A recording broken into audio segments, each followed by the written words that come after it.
RCR presenta Perú 2030, programa sobre la reforma del Estado, la descentralización, la modernización de la gestión pública, el desarrollo regional y local en el marco de los 17 Objetivos de Desarrollo Sostenible de la Agenda 2030. Información, entrevistas, análisis y debates. Llevamos 7 años debatiendo los problemas del país y sus posibles soluciones. Perú 2030, con la dirección y conducción de Franz Portugal.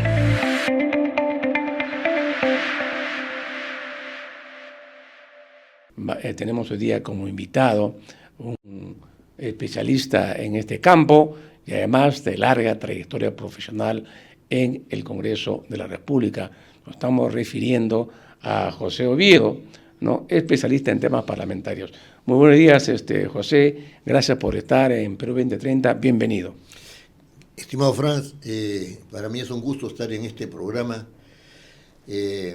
Largos años hemos sido compañeros de trabajo en el Congreso.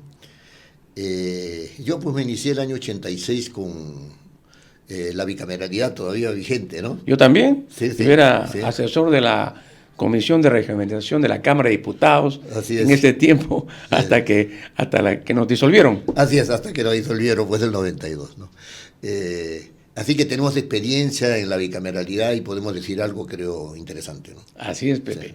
Muy bien, antes de empezar a conversar sobre nuestra mesa central de hoy día, tenemos como siempre las novedades que nos trae el número 198 del semanario político digital Apuntes a Lápiz, que dirige Julio Fayloc desde la heroica ciudad de Tacna. El título de portada de este último número, que se publica todos los martes religiosamente, es Dina, 2 años después, con foto de Dina, mejor dicho, 2 fotos de Dina, una Dina antes y una Dina después de la famosa cirugía, ¿no? Y como subtítulo tiene Ayacucho 200 años después. Trae además interesantes artículos de análisis político. Bien, esta semana ha sido pues una semana, ha habido un huaico pues, de normas aprobadas por el Congreso y muchos intentos fallidos, pues, ¿no? El segundo intento del Pleno no logró aprobar la reforma constitucional que establece la reelección inmediata de un periodo adicional de gobernadores regionales y los alcaldes provinciales y distritales. La propuesta legislativa, como también sabemos, incluía pues la figura de eliminación de los movimientos regionales, ¿no?, que estaban establecidas en la Constitución, ¿no? Así que esto no pasó, ¿no? El texto en su segunda votación solo obtuvo 70 votos, ¿no? Y como ustedes saben también necesitaba 87 votos, ¿no? O sea, no logró convertir en ley, ¿no? Y obviamente esto ha sabido a triunfo para los movimientos regionales. Pepe, estábamos conversando sobre este tema, ¿no? Ya tú hacías algunas observaciones. Sí, puntualmente sobre este asunto relacionado con la reelección de los gobernadores y de los alcaldes, ¿no?, y de todos los funcionarios en general de estos órganos. Hay un tema que yo he expresado ya en varias oportunidades, que es un tratamiento extraño del artículo 206 de la Constitución, ¿no?, que se refiere a la reforma constitucional. Este artículo tiene dos normas, ¿no? Tiene más normas, ¿no?, pero tiene 2 normas referidas a la reelección. La primera es que la reforma constitucional tiene que ser aprobada por la mitad más 1 del número legal. Claro. 66 votos y se va a referéndum. Esa es la norma principal. Claro. Después la otra norma es una norma posible, o sea, puede evitarse el referéndum si que se obtienen 87 votos. Esto quiere decir que si no se obtienen 87 votos en ninguna de las legislaturas, o en una de ellas solamente y en la otra no, tiene que ir al referéndum. Claro. Y entonces no es que no se haya aprobado la reelección de gobernadores, se ha aprobado, pero no se ha aprobado con 87 en 2 legislaturas. Y no se ha desaprobado porque no tiene menos de 66 votos, sino que la segunda votación tiene 70. Así es. Entonces está aprobada, entonces debía ir al referéndum. Y han dicho que va al archivo. Ya han dicho que va al archivo. A diferencia de la otra norma, y eso quiero hacerlo notar, el trato disímil, ¿no? Dice que se impide postular a los sentenciados por terrorismo, etcétera, etcétera, Claro. etcétera, ¿no es cierto? Ya obtiene 64 votos. Perfecto, pues no ha obtenido 66, tiene que irse al Tiene el archivo. archivo, ¿no? Perfecto. Pero en el otro caso, ¿no? El número de miembros del TC obtiene 71 votos y ahí se dice, ahí sí se va a referéndum. Entonces, ¿cómo es la cosa? Claro. ¿No es cierto? Doble rasero, Doble rasero en el tratamiento Legal. Así es. ¿no es cierto? Así es. Claro, porque la otra derrota fue que no han podido obtener, ¿no es cierto?, aumentar el número de miembros del Tribunal Constitucional, Así ¿no es es, cierto? así es, A efectivamente. 9. Así es. De 7 a 9. Han fracasado Sí. en ese intento. Ellos querían variar el número para tener más votos, ¿no es cierto?, para sus propios intereses, ¿no es cierto? Pero parece que la maniobra esta no avanzó y ha fracasado, que es el otro tema de la derrota. No sé si estamos ya con Freddy para poder conversar justamente sobre este tema que estamos tratando, porque no ha sido archivada, se supone. No tiene por qué ser archivada. No tiene por qué ser archivada, sino Sí. que podría pasar a referéndum. Tiene que pasar al referéndum. Claro. Y ahí, obviamente, si pasa a referéndum, tiene la de perder. Así es. Por eso es que no quiere que pase al referéndum. Por eso no quiere que pase. eso. Tiene la de perder.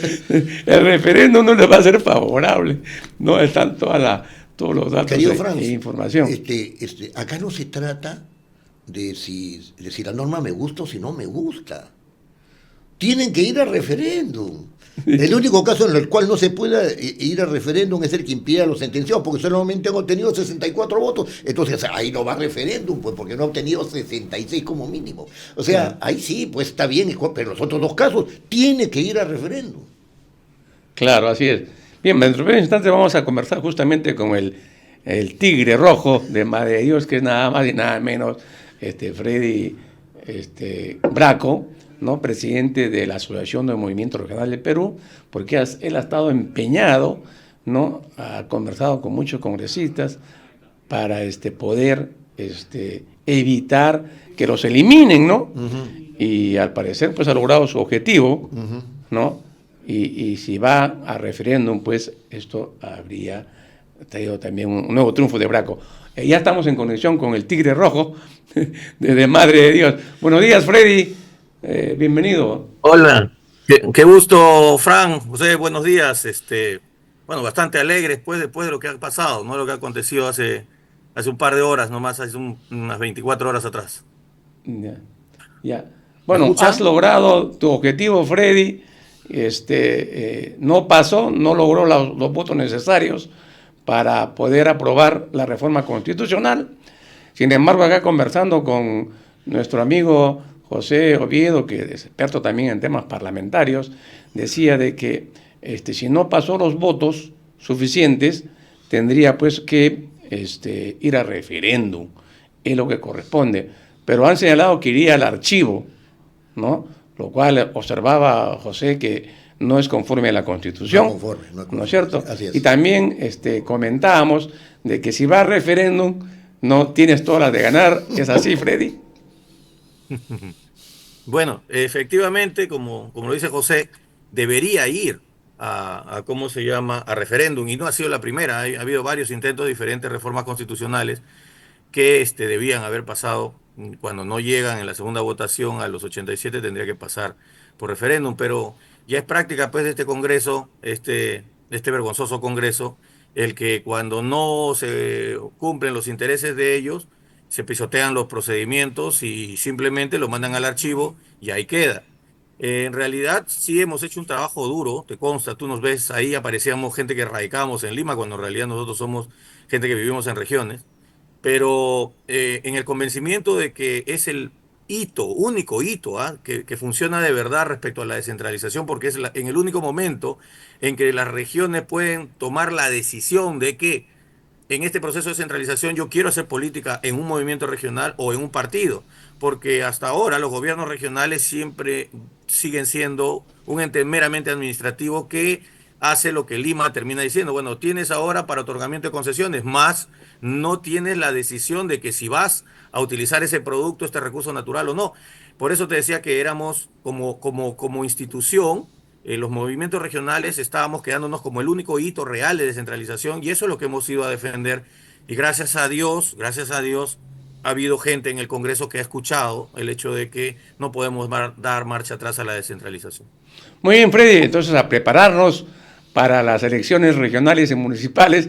Tienes la pista libre, Freddy, y por supuesto, pues, nuestras felicitaciones por ese empeño que le pusiste para lograr estos resultados de que no pase la eliminación de los movimientos regionales. Estaremos contigo en cualquier momento, Freddy, si me permites un cuando estés en Lima.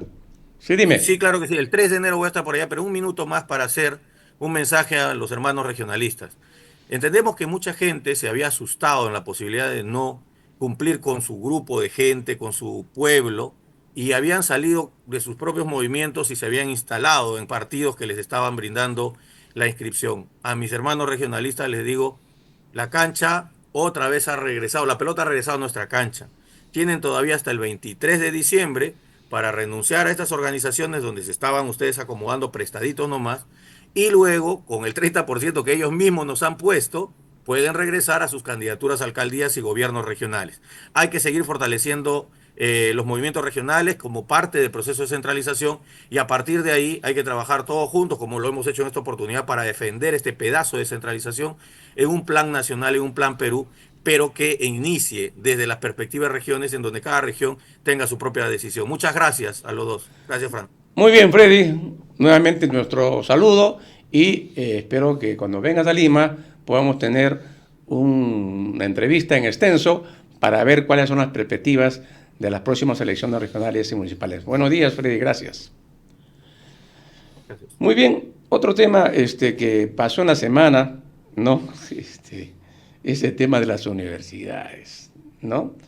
El Pleno ya creó 2 universidades, 3 en Puno, 3 en Lima, 2 en Cusco, 2 en Piura, 1 en Chincha, 1 en Junín, ¿no? Y ha sido pues una avalancha en comparación a las 2 que se aprobaron en Cajamarca y Puno entre el año 2022 y 2023, ¿no? Y actualmente existen ya 3 autógrafas de ley para crear 3 universidades en Puno, La Libertad y Ancas, ¿no?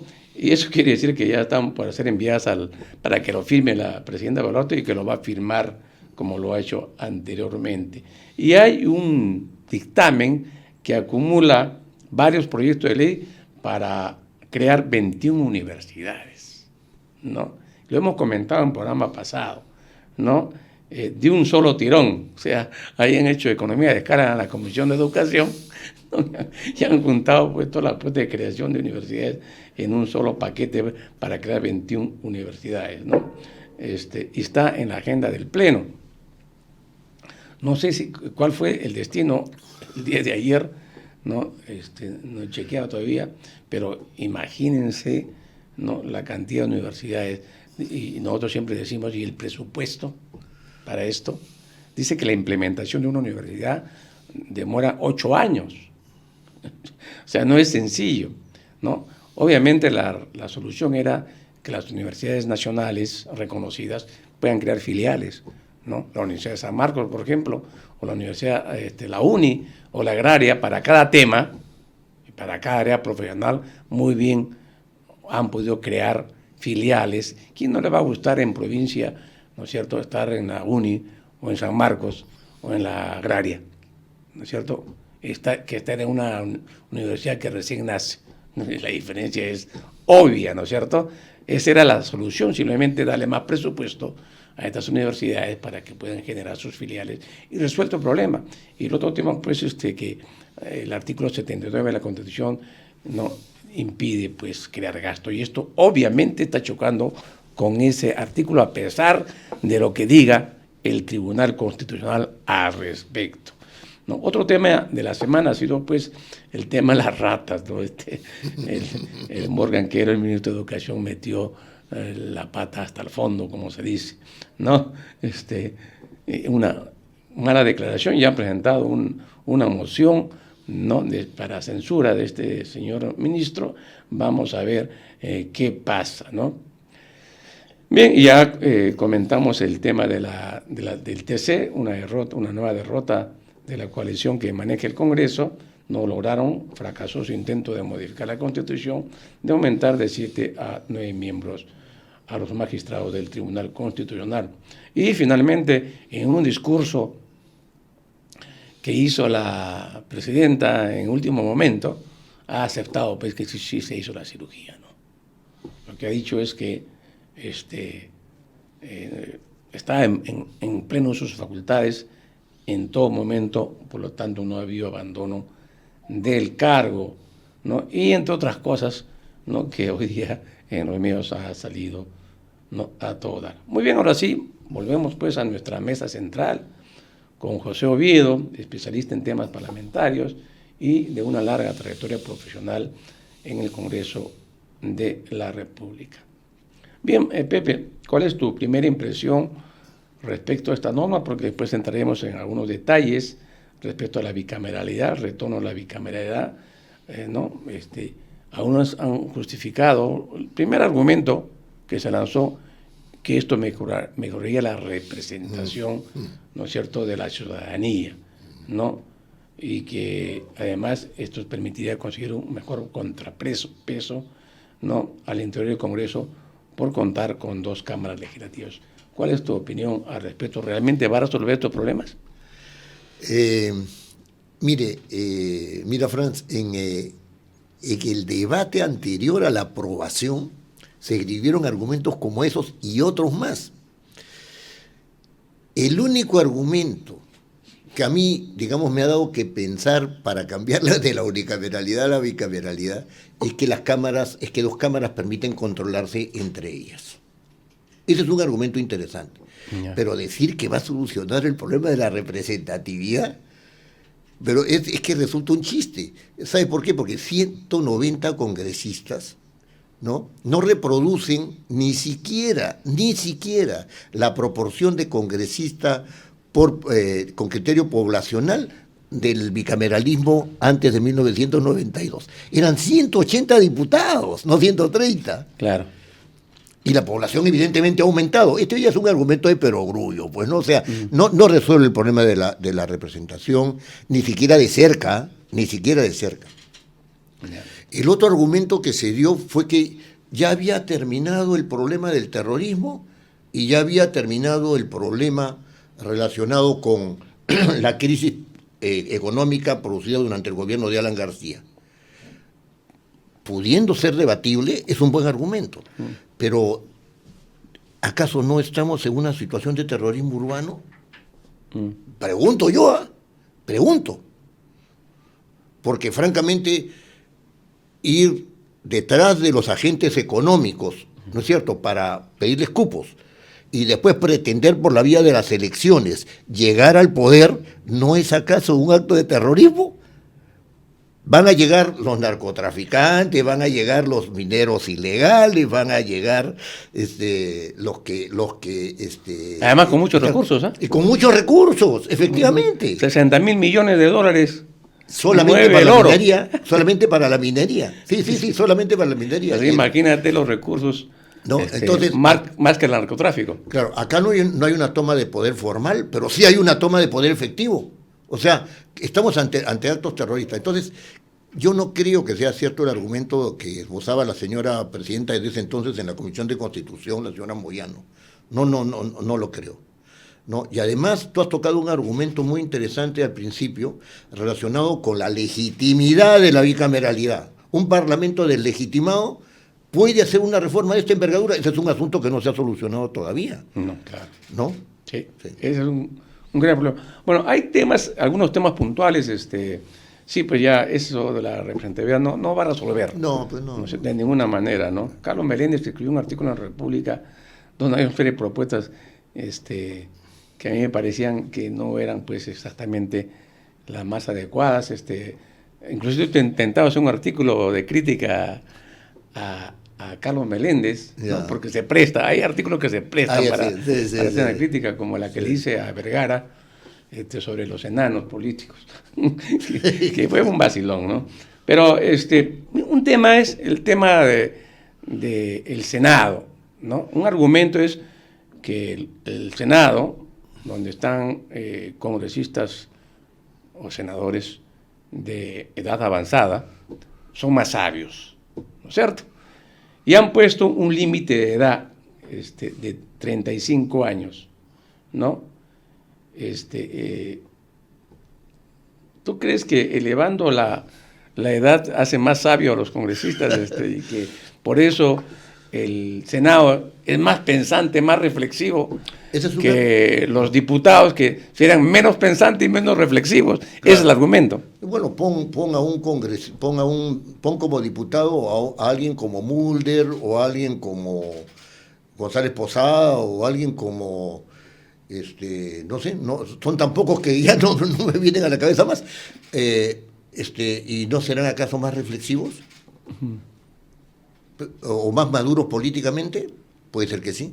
Pero lo cierto es que nada garantiza eso, Franz. 45 años no garantiza nada. ¿Y sabe por qué? Porque en este Perú se accede al poder, a la Cámara de Diputados o al Senado, se va a acceder sin experiencia política.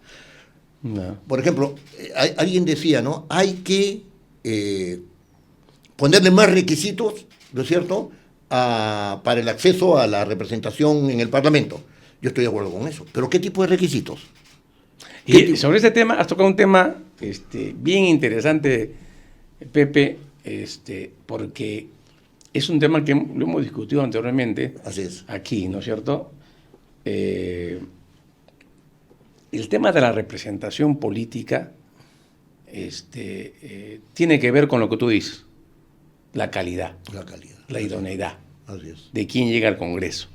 Entonces, yo decía, por ejemplo, cuando discutía, no solamente para eso, sino para el tema de ser gobernador regional o ser alcalde regional, ¿no? Llega cada gente que no sabe ni dónde está parado, ¿no es cierto? Y hace y deshace, ¿no es cierto?, con el gobierno regional o local. Entonces yo decía, ¿por qué no ponerle un requisito más? ¿No es cierto? Que para poder ser candidato a gobernador regional que va a manejar recursos del Tesoro Público, es que haya llevado un curso, ¿no?, supervisado por Servir, ¿no?, que puede hacerlo en una universidad, ¿no?, que se creen cursos especiales de gestión pública, ¿no? El que no tiene ese documento no puede ser candidato. Requisito. Entonces me decían, no, pero eso es ilegal, ¿cómo vas a poner ese requisito?, etcétera. En el caso de los congresistas, necesitamos ponerle requisitos, ¿no? Así es, así es. En la norma. Así es. Yo tengo una posición clara a ese respecto. El argumento que dan quienes no están de acuerdo en poner más requisitos es que se rompe el principio de igualdad. Pero ojo, que el principio de igualdad es entre iguales. No es entre diferentes. Tú no le puedes exigir a un gerente lo mismo que al que saca fotocopias en una empresa. O sea, a los que sacan fotocopias en una empresa le tienes que exigir que saquen bien las fotocopias, claro, y que las lleven al lugar, pero entonces lo puedes exigir al gerente. Claro. Pero si hay otro gerente, sí, entre gerentes tienes que exigirles, ¿no es cierto? Claro. O sea, es entre iguales. El principio de igualdad no es un principio igual para todos. Eso está en la doctrina constitucional hace tiempo. Lo que pasa es que acá, o sea, el congresista va a acceder y dice que no tiene que tener los mismos requisitos que si fuera a entrar, digamos, a una empresa como un técnico. ¿Cómo es eso? Al técnico le ofrecen más requisitos que al congresista. Le piden, perdón. Claro. Entonces yo tengo la idea siguiente. Sí, estamos entrando a un lugar político. A nadie se le ocurre decir que el Parlamento no es un lugar político. Por lo tanto, tiene que tener experiencia política. ¿Cómo se establece el extremismo? Ya, pues merita 5 años mínimo en un partido, pues. Claro, eso es un argumento que lo hemos discutido varias veces, ¿no? O sea, para poder ser candidato, mínimo 5 años. En un momento, Mulder presentó un proyecto sobre eso. Claro. Después ya se arrepintió. Ya, así es. ¿No? Después también se plantearon 3 años. Así es. ¿No es cierto? Y al final lo que ha quedado en la norma es 1 año. Claro. Que es nada, pues. Que es nada, porque pues. El transfugismo empieza por ahí, ¿no? Así es. Pepe. Tú sabes, Franz, 1 año y medio ya se están yendo del grupo parlamentario. ¿Es verdad o no? Claro. O sea, pero el otro asunto, gestión pública. En Alemania tú no puedes postular a la alcaldía si es que no has pasado por un instituto que te acredite, que conozcas la gestión pública, entre ellas las normas, ¿no es cierto?, que respaldan la gestión pública. No puedes postular para ser alcalde. ¿Por qué no tiene que ser? Y el otro tema es, ¿quién asume responsabilidades? ¿El que ha llegado o el que lo elige? El que ha llegado es el que asume la responsabilidad. Entonces tienes que estar preparado para asumir esas responsabilidades. Claro. ¿No es cierto? Ahora, un gerente me dice, no, me están discriminando a mí porque yo soy privado. Métete a un partido. Métete a un partido si quieres. ¿Tú conoces la gestión pública? No la conocen, la manejan, que es otro asunto, pero no conocen la gestión pública. Entonces métete al partido, pues Roque Benavides, métete al partido, pues la presidenta de la Confía, o bueno, la expresidenta de la Confía, quieres actuar políticamente, métete a un partido, pues. Métete al PPC, donde tú quieras. Claro. No, métete a un partido, ¿no? Así es. Yo creo que ahí es importantísimo porque ya la experiencia ha demostrado, estos 3 últimos congresos, creo, o 4, que ha llegado gente pues impresentable, ¿no? Que le han hecho mucho daño a la democracia, ¿no? Ahora, obviamente, algunos partidos prefieren que llegue ese tipo de gente porque son más manejables. Así es. ¿No es cierto? Son débiles, pues. Claro, son manejables. Me decían que hay uno de los partidos que con más experiencia en el Congreso y que tiene un buen staff de técnicos y asesores, que es Fuerza Popular. Uh-huh. Ahí no hay discusión. Uh-huh. Son los que elaboran todas estas leyes que ha votado el Congreso, pero algunas no son presentadas por Fuerza Popular, sino por otros partidos. Por otros partidos. ¿No es cierto? Efectivamente. Entonces, nos preguntan, ¿y quién hizo la norma? Claro. No salió del partido que presentó. Uh-huh. ¿No es cierto? Entonces hay una estrategia, pues, de por medio, porque necesitamos tener congresistas que sean fácilmente manejables, ¿no? Y eso es el nivel cultural y el nivel profesional. Así de simple. Ahora, otro tema, Pepe, mejor te lo pregunto de otra manera. ¿Cuáles son las principales observaciones que tú harías, ¿no es cierto?, a la actual norma que quiere la bicameralidad, ¿no? Buen punto. Primero, yo me he preguntado por qué solamente tiene derecho a iniciativa legislativa de la Cámara de Diputados y no el Senado. Uh-huh. Pero además me he hecho la otra pregunta. ¿Por qué, suponiendo que aceptamos eso, porque yo no lo acepto, suponiendo que aceptamos eso, ¿por qué la Cámara de Diputados no tiene capacidad de oponerse a las observaciones que pueda hacer el Senado? Porque no las tiene, ¿no? Eso está han invocado la tradición bicameral para establecer la bicameralidad. Bueno, en esa tradición bicameral, en ninguna de las constituciones, tú las puedes revisar, en ninguna de las constituciones, diputados ha estado sujeto al Senado. Han tenido igualdad de condiciones. Se realizaba la iniciativa legislativa por ambas cámaras y había revisión de ambas cámaras. Claro, si entraba por Senado y se aprobaba en Senado, iba a diputados a revisión. Así es. Y si entraba por diputados y Senado, se aprobaba, iba en revisión a Senado. Así es. Esa era la lógica. Claro. ¿No es cierto? Ahora solamente hay un solo canal. Un solo canal sin retorno. Ya. Sin retorno. O sea, y entonces a mí eso no me parece bien, no solamente porque debe haber un equilibrio entre las cámaras, sino porque se ha dicho, no, estamos adoptando el principio de un modelo bicameral, que sea un modelo donde las 2 cámaras no hagan lo mismo. Pero si no hacen lo mismo, nunca hacen lo mismo. Entra, aprueban, y el otro revisa, no está haciendo lo mismo. No, pues. No está haciendo lo mismo. O sea, ¿los diputados no van a tener iniciativa legislativa? Los diputados sí, los senadores no. Es absurdo, ¿no? Absurdo. Además afecta el principio de representatividad, ¿Por qué?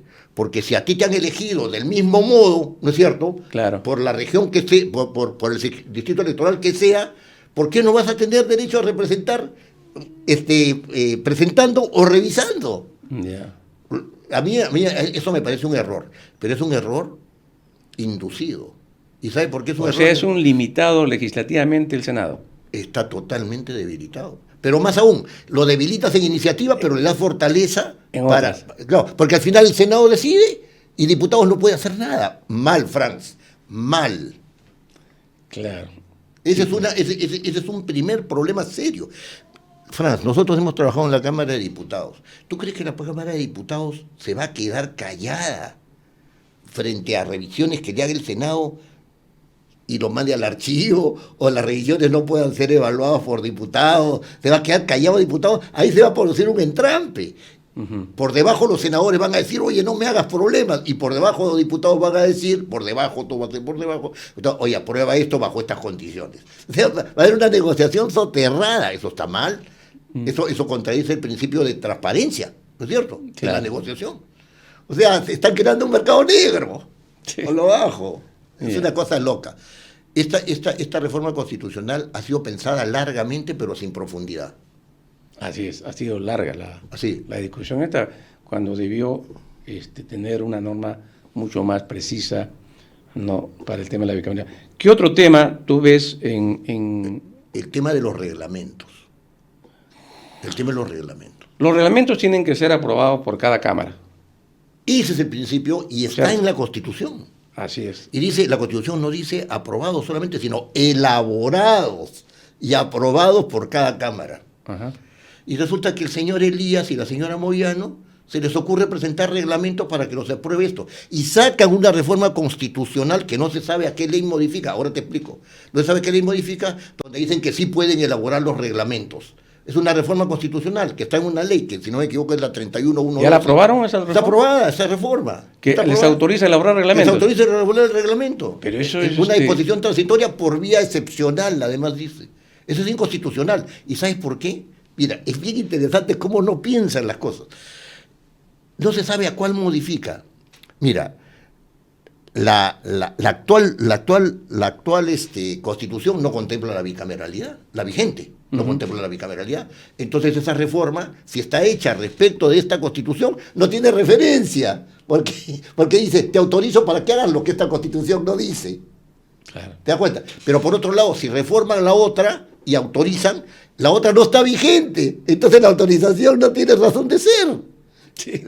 ¿Te das cuenta? No la han Sí. pensado. Claro. Y entonces Pero en principio es un absurdo. es un absurdo. Porque cada Cámara tiene que elaborar y aprobar su reglamento. No puede un tercero elaborar el reglamento. Sí, y no solamente eso sería violatorio del artículo 94 de la Constitución. Pero además hay el otro tema, ¿no? Ya, yo estoy preocupado por los reglamentos de cada Cámara para que funcione. Propónlos, pues. O sea, déjaselos al oficial mayor y el oficial mayor dirá, señores, se ha elaborado esto, lo pongo en su consideración. Claro. En el momento que esté constituido. Nada más. Nada más. Nada más, pero lo quieren aprobar por resolución legislativa para que esté vigente en el momento en el que el Parlamento bicameral se constituya. Es una locura. Ahora, ¿debe haber un reglamento general del Congreso? Yo creo que ¿O no. es suficiente los reglamentos de cada Cámara? Mira, Porque hay temas es un buen punto. generales, por ejemplo, la Comisión Bicameral de Presupuesto, Así es. o cuando se reúnen, ¿no es cierto?, ambas cámaras, Los procedimientos, claro. ¿no? Claro. Entonces, ¿cuáles son los procedimientos en esos casos? Mira, allí hay un tema. La Constitución habla del reglamento de la Cámara de Diputados y del reglamento del Senado, no habla más. Ya. Tú sabes que en derecho público se cumple lo que la norma dice, no se puede inventar normas. No. Así es. Muy bien, pero ahora, vamos al punto. Hay un órgano Congreso que reúne a los dos, a diputados y senadores. ¿De qué trata el órgano Congreso? O sea, ¿cuál es su competencia? Aprobar el presupuesto. Ujú. ¿No es cierto? Y para eso tiene una comisión bicameral de presupuesto y 2 o 3 funciones más que, discúlpame, que en este momento no las recuerdo. ¿Ya?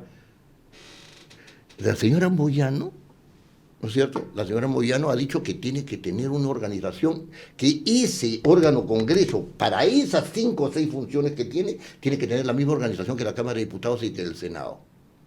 ¿Ya? Eso es un absurdo para mí. Pero además, el otro asunto es, ¿cuál es el sustento orgánico para que cumpla con esas 4 o 5 funciones la Cámara, el Senado? ¿Cuál es el sustento? El sustento orgánico. Tradicionalmente fue la Cámara de Diputados.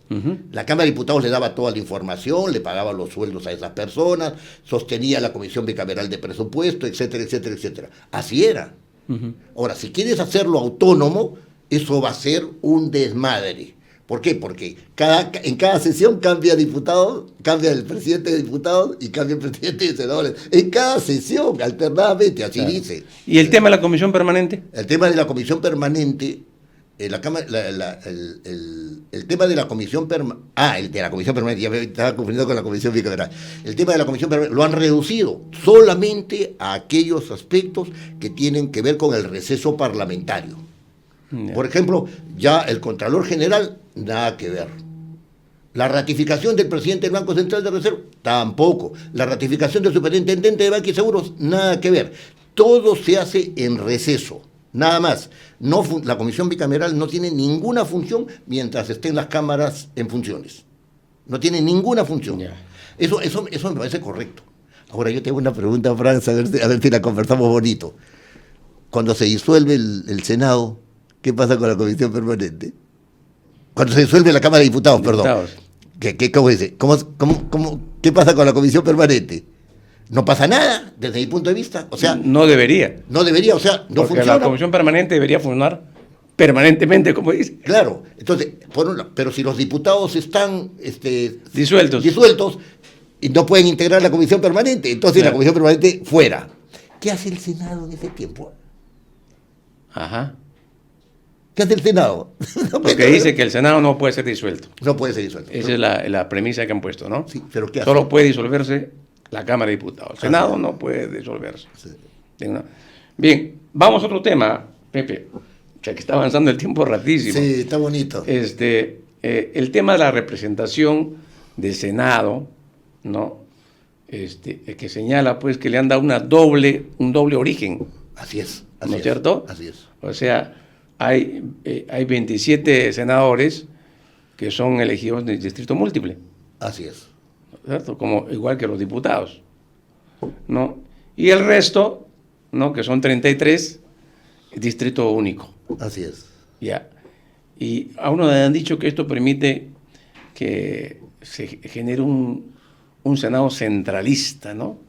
Porque como la población mayoritaria, 1/3, está en Lima, pues los votos van a ser de Lima los que determinen qué senadores van de esos 33.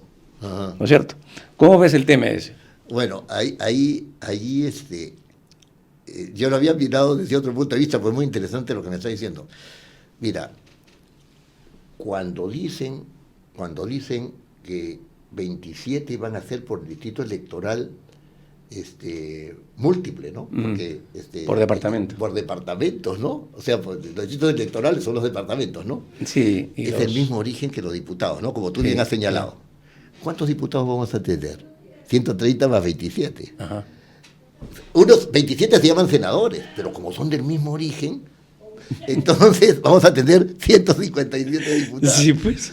¿No es cierto? Así es. Ya, o si no vamos a tener 60 senadores, 27 de los cuales representan a todo el territorio, bueno, 33 de los cuales representan a todo el territorio y 27 al mismo distrito electoral que los diputados. Así es. Ya, entonces, en el momento en el cual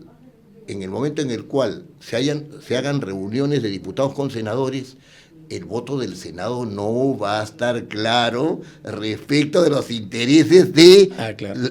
Van a asumir igual que un diputado. Van a asumir igual que un representación, diputado. Así es. Regional o departamental. Ahora, lo hicieron porque quisieron crear la región, porque hay que darle un cariz regional. Oye, las regiones no existen. No, pues. Existen departamentos o gobiernos regionales. Claro, no se ha creado ninguna región por referéndum, según una disposición transitoria de la Constitución. No existen las regiones. Entonces no pueden tener representación. Han querido hacer... Un poco de ignorancia, mi estimado en esa parte, Ignorancia, ¿no? y conveniencia también. Y conveniencia. Ya, es un grave problema, ¿no es cierto?, de representación. Oye, ¿no? oye, Franz, ¿Por qué no se quedó solamente que los senadores sean distrito único y todos así por es, igual? así es, así es. ¿No? Yo creo que si miramos que no se ha aprobado lo de los movimientos regionales, creo que por ahí va la cosa, Franz. Ya. O sea, si no se dejan de lado los gobiernos regionales, esos movimientos regionales, ¿a quiénes van a elegir? ¿A quiénes van a elegir? Ya, a sus diputados y también a sus 27 senadores. Senadores, lógico. Y eso por los movimientos regionales, ¿ah? Ujú. Por los movimientos regionales. Entonces ahí adquiere coherencia, ¿no? Ahí adquiere coherencia el hecho de que no se haya llegado pues a aprobar, ¿no? Y el poder viene el poder de este Parlamento va a estar en los departamentos, en las llamadas regiones, ¿no? O sea, en el departamento. Ya. ¿Qué otro tema has observado tú en este modelo de bicameralidad de nuevo tipo? Mira, hay un tema serio de control político. El tema de... Claro. De control político, ¿ya? Mira, el artículo 192A le da al Senado, ¿no?, la posibilidad de tener control sobre los titulares de los organismos constitucionales autónomos, ¿no es cierto? O sea, Claro. de los organismos constitucionales que no son poderes, ¿no?, del Estado. Bueno, ahí hay 3 casos. El caso del defensor del pueblo, el caso del Contralor General y el caso de los directores y del presidente del Banco Central de Reserva. Dice la norma del 102A que ellos pueden ser removidos por falta grave, por el Senado. Y sin embargo estos 3 están sujetos a acusación constitucional.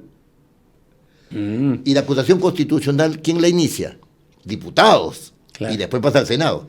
Pregunta, si el Senado dice, yo he detectado que hay falta grave, ¿no es cierto?, en el comportamiento de los funcionarios que acabo de nombrar, ¿no es cierto? El superintendente, el Contralor General, el presidente del Banco Central de Reserva, sus 3 directores elegidos por el Congreso, etcétera, y el defensor del pueblo. Yo digo que hay falta grave y los encauzo por medio de una moción de orden del día, digo que hay falta grave y pido que inmediatamente su cese de su destitución o la vacancia en el cargo. Entonces el diputado dice, un ratito, estos están sujetos a acusación constitucional, tú no puedes hacer eso. ¿Y por qué no lo puedo hacer si el 102 me está autorizando? Sí, pero el 99 te dice que no, tú no puedes. Hay una colisión constitucional entre 2 normas. Ya. Ahora, ¿quién resuelve eso? El tribunal, ¿no? Se supone. Conflicto de competencias, ¿no? Ajá. Ya, entonces el tribunal lo resolverá. Ahora, ¿qué pasa si el afectado, o sea, el denunciado, le hace una acusación constitucional y dice, no, a mí no me conviene la acusación constitucional que se inicie en diputados, no me conviene, me voy al Senado y pide que ejerza el Senado sus funciones y que lo remueva, porque sabe que no tiene los votos en el Senado? ¿Puede hacerlo o no? Claro que puede hacerlo. Y a la inversa también lo puede hacer. Voy a dilatar el tiempo con la acusación constitucional, me quiere renovar. No, acción de amparo, no puede. De acá, problema de control político, ¿no es cierto? Yeah. Un problema de control político. Allí, en esos 3 casos, que son casos serios, ¿sabes? O sea, no estamos hablando del defensor del pueblo, estamos hablando del Claro. presidente del Banco Central de Reserva. O de cualquiera de los miembros del directorio. Claro, pero ahí hay una ambigüedad también, porque dice que solamente 3 pueden ser removidos, los 3 que elige el Parlamento, los otros 3 no. Si lees bien la norma, parece que no es así. Ya. Parece que no son los 6, se interpreta que son los 6, pero si miras bien la norma, parece que no son los 6, ¿no? Y el otro tema, Franz, es el tema de la reelección. Ese es un engaña, muchacho, Franz. Mira, derogan el artículo 90A. No recuerdo qué artículo es, pero hay una disposición que es el 94A, no sé, lo derogan para decir que si hay reelección. Primero, tú dices, ya no está prohibida la reelección, pero para que la reelección sea posible, la norma tiene que decir, están habilitados para ser reelegidos tales y tales, ¿no es cierto? Claro. No lo dice, No lo dice. Pero por otro lado, ¿Te refieres a los actuales congresistas para que sí, sean reelegidos en el próximo periodo? Pero ese es un engaño, muchachos, porque tú puedes ser reelegido después que la norma está vigente. Y cuando la norma de la bicameralidad entra en vigencia, recién entra en vigencia esa norma de la reelección.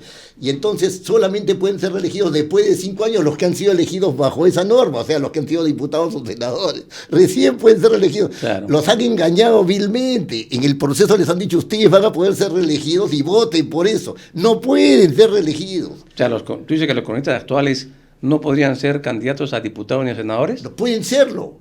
Pueden serlo. Pueden serlo. Pueden serlo. Pero no por vía de reelección. No van a ser reelegidos. Esa fue una estrategia solamente para que votaran a favor. Ajá, ya. Para que votaran a favor, sí.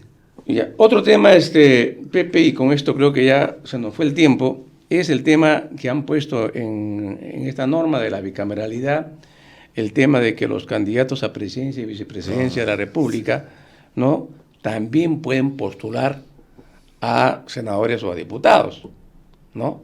Que era un tema viejo de discusión, ¿no? Es viejo, sí. Decían, el argumento era de que los que no fueron elegidos para presidente y vicepresidente hay que meterlos al Congreso para que asuman responsabilidad, ¿no es cierto? Y no tenerlos fuera como francotiradores. Mejor los tenemos adentro y que asuman la responsabilidad, ¿no?, en la conducción de su bancada, ¿no es cierto? Y haya un manejo político democrático, ¿no?, de los que no fueron elegidos presidentes y vicepresidentes. ¿Cuál es tu opinión al respecto? Bueno, ahí hay dos cosas, ¿no? O sea, el tema de la representación ha sido... Voy a referirme al caso de la señora Camones, ¿no? La señora Camones es vacada en el cargo de presidencia de la presidencia del Congreso porque el señor Acuña le daba órdenes a ella siendo ella presidenta del Congreso, ¿no es cierto? Es un escándalo, y tiene razón, pues, o sea, ¿a quién hemos elegido? ¿No es cierto? A ella, y el otro, ¿por qué tiene que darle? Ahora, si desde este punto de vista se quiere transparentar quién gobierna, entonces que el candidato a la presidencia vaya al Senado o vaya a diputado, ¿no? Pero por otro lado, ¿por qué nosotros queremos fortalecer los grupos parlamentarios cuando los grupos parlamentarios han sido el origen de muchos problemas? Por ejemplo, se ha debilitado al Pleno del Congreso, porque el Pleno del Congreso en este momento no informa acerca de nada. No sé si me explico. O sea, la Junta de Portavoces agarra y dice, ¿sabes qué? Yo agarro exonero de comisiones a tal proyecto. La Junta de Portavoces dice, yo cambio la agenda de la sesión. ¿Y el Pleno qué hace? Está en funciones y no hace nada. O sea, el Consejo Directivo te da normas reglamentarias que solamente debía aprobar. Están debilitando el Pleno, pero no solamente han debilitado el Pleno, han debilitado la Junta Directiva.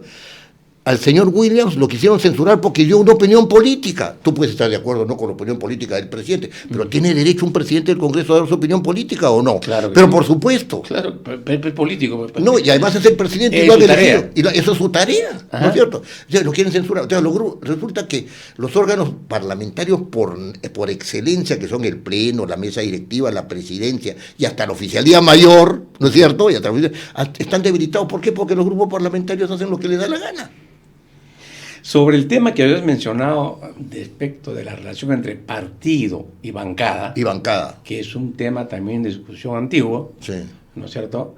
Si los partidos tienen su bancada, se supone que la línea política y las directivas políticos emanan del partido hacia la bancada. Efectivamente. ¿No así es. No hay por qué extrañarse de eso. Así es. Es lo normal. Y además es inevitable que sea así. No es que la bancada ya se volvió independiente de la directiva del partido político. No, eso es una ingenuidad. Sería un absurdo, ¿no es cierto? Absurdo, claro. Entonces, por lo tanto, ¿no?, tienen que haber un tipo de relación y directivas definitivamente del partido respecto a la bancada. Pues. Así es, efectivamente. ¿No? Eso es lo normal. Es como el caso de cuando un partido llega al poder, ¿no?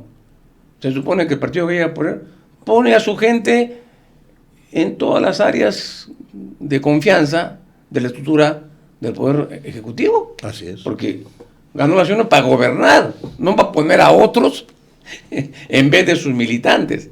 Pues aunque el único requisito es que haya idoneidad, ¿no es cierto?, de quien va a asumir un cargo para asumir esa función. O sea, no poner a cualquiera, pues, que no sepa nada en un cargo que requiere ciertas capacidades, ¿no? Y eso también ya está regulado, ¿no es cierto? Entonces, es normal. Entonces, muchos critican, dicen, pero está poniendo a su gente. ¿Qué pone a su gente? Claro. Para eso ganó. Para eso ganó, pues, claro. Ahora, ocurre que muchos ganan y no tienen gente. Inclusive ponen como ministro a quien votó contra él. Así es. Como ha ocurrido, ¿no? Así es, ¿no? efectivamente. Ese es el problema, ¿no? Entonces, en el caso de la congresista Lady Amones, sí es un escándalo, a mí me parece excesivo, ¿no? Porque supone que su jefe le está diciendo cuál es la línea del partido, ¿no? Claro, pero yo te hago notar algo, fíjate, esta línea del partido, en primer lugar, no puede estar por encima de un acto eleccionario interno del Parlamento. Claro. Cuando tú eres, por ejemplo, a menos que esa directiva haya conflictos de intereses o tráfico de influencias. Claro. Que es diferente. Claro, es diferente, claro. Es diferente. No, ahí sí. Claro, pero el presidente del Congreso, por su investidura como representante de la institución, no puede ir, por lo menos públicamente, a recibir directiva del partido. Claro. Por ahí es la debilidad, la otra figura. Es la otra figura porque sí. El congresista y la bancada son congresistas del partido. Claro. Pero en el caso de la presidenta del Congreso o presidente del Congreso, es representante de todos. Así es, efectivamente. No del partido. Así es. No de la bancada. Así es, ¿no es cierto? Efectivamente. Entonces la función ahí es diferente. Totalmente distinta. Y por consiguiente, ahí sí, no puede recibir instrucciones como presidente. Así es. Entonces ahí un poco como que se le movió el piso, ¿no? Por ahí fue la movida del piso, claro. ¿No? Muy bien, Pepe nos ha ganado el tiempo. Ya nos pasamos del tiempo. Ahí en la conducción técnica no nos pasaron la hora, no nos pasaba el tiempo. Bien, Pepe, te agradezco mucho. No, al contrario, Franz. Un gusto. Nuestro programa, ha sido bien interesante la conversa y obviamente vamos a seguir conversando sobre los temas tan importantes para el país. A nuestros amigos que nos ven y nos escuchan en la red de comunicación regional, les agradecemos por la atención y nos vemos con Perú 2030 el próximo sábado a las 11 de la mañana. Muy buenos días y buen fin de semana.